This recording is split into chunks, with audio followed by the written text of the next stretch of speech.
Welcome to the program. This is the Limelight.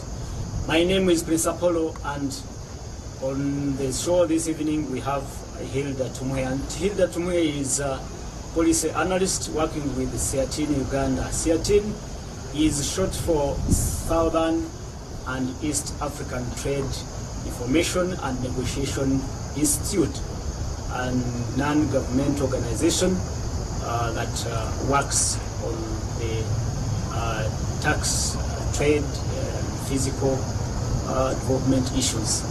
And Hilda, welcome to the program. Thank you. Let's go straight to the topic. Can you tell us from your experience and from research information the level of participation of citizens in this country in the budgeting process? Thank you, Mr. Apollo. Citizens' participation in the budget. Wow. We clearly look at the budget. This is an opportunity for us as citizens to actually propose on how our government should spend our money, because without our money, government has nothing to spend. Sure. So it's through the budget process that we have a chance to actually propose what we need to see in the budget, what are those key services that we expect the government to give back to us after paying our tax. But several times we still grumble a bit. But largely we want to acknowledge government for putting in place several structures and systems through which citizens should participate right from the start of the budget process that starts around September, where government lays out a budget strategy. So usually government conducts what we call the local government consultative meetings, yes, and in these they usually call citizens to come and provide their wishes list, and the question will go back on whether they actually see what they were asking or in the budget, reflected in the budget, or they don't. We clearly see that most of the time citizens still grumble and they're like, no, we participated in the process, we gave wish lists involving ABCD, but it doesn't reflect in the budget.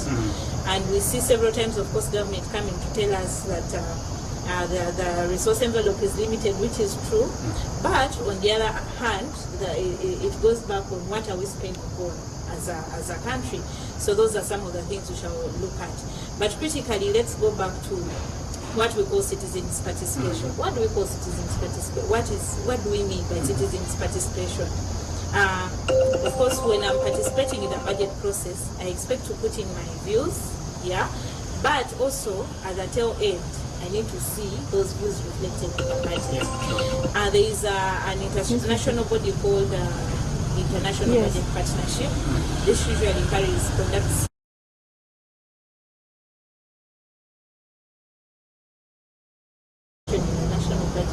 is less than 20%. Less than 20%? Yes, less than 20%. Where we are doing a bit well with transparency, issuing out budget documents, trying to produce timely citizens' light to the budget, trying to publish the budget information, we clearly see that citizens' participation is rated at below 20%. And this has persisted in about 5 consistent surveys, clearly meaning that there is a gap. And where are some of the gaps in citizens' participation? When you look at the budget document, it is very big, very voluminous, and the technicalities involved, in the jargons in the budget, not every Ugandan can actually understand exactly what are some of these jargons, what do they mean, So there is what they call best international practices in budgeting, whereby you're required to summarize your budget, give the citizens their guide, like what is the citizens' budget like, what is the guide to the budget, and we clearly see there is a gap here. Government usually produces what we call the citizens' guide to the budget, but this comes very late. The budget is passed around 15th May, like now, but you find that the citizens' guide is coming out in September. It means that me as an ordinary citizen, when you've issued out you've passed this budget, you've not given me a summary. So I will not be able to know what are some of the priorities. But even when it comes at the start of the budget, there is a budget strategy. Is there a citizens' guide to the strategy? Is there a simplified version of the of the strategy. It is not. When it comes to the national budget framework paper, it also doesn't have a simplified guide. It implies that if the budget framework paper is issued in December, at least there should be a guide, telling citizens that the NBFP involves ABCD, these are your key priorities, and this is what you intend to see.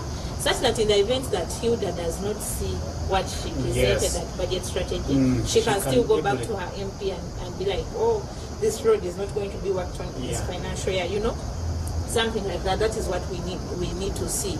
And there should be what we call meaningful participation.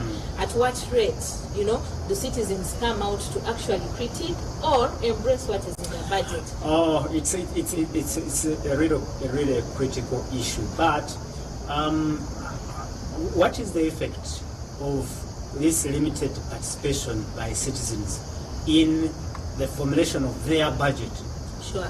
So if I've not engaged in the start of formulating a plan, it implies that I will not follow up. I'm not going to follow up as a citizen. So if only 20%, say for instance, a very little percentage of the population, like say for instance 1% of the population has followed the budget right from formulation, it means that, remember, the services are delivered to the citizens right in their villages. So it means that they are not going to know what they are following up on. What are those key projects? Of course, there are some of those things that government has really concentrated on to publicize. Say for instance, when you look at the PDM, at least when you go to each village, each entity, each household unit, someone has at least some information about the public, the parish development program. Now imagine we had publicized all these other government interventions, like the way we are publicizing the PDM, So it means that people are going to be critical in following that PDM money. Where is the money? And I think that also improves the service delivery. Yes, there will be limited corruption in the event that everyone is aware that this is the road, this is how much it costs, and this is the quality that we expect. It means that in the event the contractor is constructing this road and people are like, oh, I only see 2 layers in the road, they will run to ideas as soon as possible. Instead of waiting at the end of the year to have the auditor general coming in to give us a report, then we begin critiquing. So it gives us timely monitoring of the budget, which is very crucial to enhance service delivery. Okay, you talked about 20% of as the level of participation in our budgets that are formulated and approved here in Uganda. And I would like also to know how even that participation reflects or is reflected in the final budget. How does the two balance? Does it trickle down? Like when you have only 20% level of participation, it's just... Do their proposals also be reflected in the final? The budget, you have a wishes list, So when you have this wishes list, you still have to go back, just like in a home. I have this entire wishes list, but I have to go back and look at the pocket, To what extent is this pocket greasy? Now, the level at which my priorities are going to be implemented largely depend on how much I actually have in my bag. So it implies that even government, much as citizens have this entire wishes list, there's going to be a limit, and that is the cash. That is the amount of money they expect to mobilize in a given financial year. So it means that when our resources are limited, it gives us fiscal room, limited room, to actually flexibly reallocate money to the various priorities. There are those things that government has to pay for. Say for instance our debt. Like when someone is demanding you have to pay back. So before I think about buying an extra dress, I'm obliged to pay back. So it means that the money I would have used for a dress, I'm going to use it to pay. That also happens to our government. It means that now you have this wishes list, village ABCD wants a road, the other one wants water and all that, but then you still have these debt repayments. Amidst the low revenues that you're going to mobilize as a nation. So you find that even with this 20% level of participation, people are actually not satisfied of the quality and quantity of services. Also, the priorities and wishes of the citizens are actually narrowed down by the statute, by the obligations government is obliged to meet before they actually spend any single penny. Okay, let's look at the priorities in our budget, in our budgets, because I'm talking about budgets of different financial years. Yeah.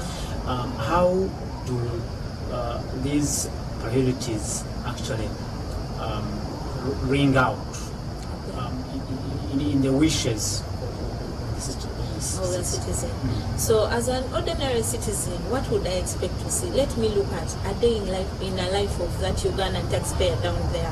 What would I expect from my government? You know, I would expect health, that is one. Yeah. I expect education, of course the road network, because our economy largely hinged on agriculture. They need to have a road to actually those are social services. Social services, yes. But now, before government supplies the social services, there is what we call debt. We have this money, government has mobilized to a tune of this amount of tax, but there is this obligation that government is supposed to meet. You know, of course, we don't want our government to also be turned as a bad debtor. You know, someone that doesn't pay back when they borrow. You know, so government has to pay debt. Debt takes the first call on our budget, on our domestic revenues. So you look at increasing the budgets over years, the total amount of money that is available to spend flexibly, that government has 10 trillion, but only 5 is not committed to date, you know. So you clearly see that over the years, this has kept on increasing. The amount of money that government has to pay in debt has kept on increasing, of course, for various reasons. Yeah, so one of them is there is a limited, of course, limited domestic revenues versus the amount of, the rate of demand for that social calls services. for borrowing. Exactly. Now, citizens end up not getting the services they would have obtained because, first of all, debt is going to crowd out other budgetary spending. Government is left with only one option: pay debt. Then let's postpone some of these services. So you critically see there is something that really touched my heart. At the end of September, the quarter that runs to September, those are months of July, August, September. URA collected about 6.9 trillion in that period, but over 5 trillion went to servicing domestic debt. This is money that has been borrowed within Uganda. Almost 70% of these revenues have gone to service debt. It implies that you're only left with about 20-something or so amount to actually cater for development, but also running the nation. Because now you already have a wage bill, you know. And there is no way you're going to tell civil servants to go to office. They are not going to get their salaries. Exactly. This also takes, now you put out the debt, then you have to pay wage, and then now you have to facilitate development. So it means that government is left with no option but run back to borrow. Now at that rate, you find that even the people lending you, they critically see that your arms are tied. They will lend you at very high terms, you know, high interest provided on the loan. But remember, now you're still going back to the same domestic market to borrow.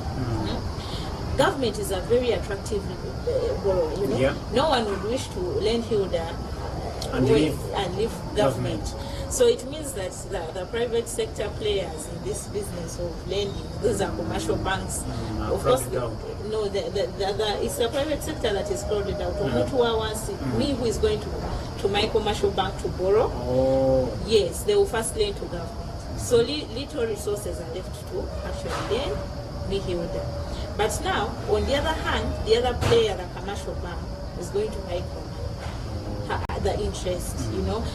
Today they usually call it insurance, you know, like before government.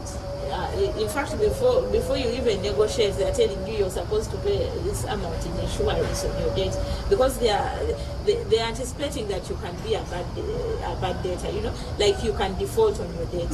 So they attach a given premium to your debt.